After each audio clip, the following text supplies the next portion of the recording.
ಎಲ್ಲಿ ಹೊಂಟಿ ಶಂಕರು? ಎಷ್ಟು ಸಲ ಹೇಳೇನ್ ಬಿ ಎಲ್ಲರ ಹೋಗಾಕತ್ರ ಕೇಳಬೇಡ ಎಲ್ಲಿ ಹೊಂಟಿ ಅಂತೇಳಿ ಆಗು ಕೆಲ್ಸಾನು ಆಗುದಿಲ್ಲ. ಅಂತದೇನು ಕೇಳಿ ನಾನು ನಿನಗ ಮತ್ತೆ ಅದಕ್ಕೆ ಕೇಳಾಕತ್ತಿ ಎಲ್ಲಿ ಹೊಂಟಿ ಅಂತ ಹೇಳಿ. ಮತ್ತೆ ಎಲ್ಲಿ ಹೊಂಟಿ ಅಂತ ಕೇಳಿದೆ ನಾನು. ನಾ ಇಲ್ಲೇ ನಮ್ಮ ದೋಸ್ತ್ರಿಗೆ ಭೇಟಿ ಹಾಕೊಂಟೇನಿ. ಕೇಳ್ಕೊಂತ ಅಷ್ಟು ಸಲ ದೋಸ್ತ್ರಿಗೆ ಭೇಟಿ ಹಾಕೊಂಟೇನಿ. ಎಲ್ಲಿ ಹೊಂಟಿವಿ ಅಂತ ಹೋಗಿ ಕುಂದ್ರು ಒಳಗೆ. ಕರೆ ಹೇಳ, ಸುಳ್ಳು ಹೇಳಾಕತ್ತಿ ನೀನು, ನನಗೆ ಗೊತ್ತಾತ. ಅದ ನಮ್ಮ ಹುಡುಗಿಗೆ ಭೇಟಿ ಹಾಕೊಂಟೇನಿ ಬೇ.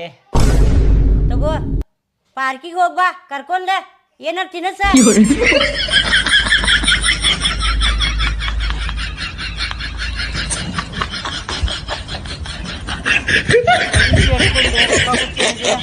ಹೋಗಿ ಬರ್ತೇನೆ ಬೇ.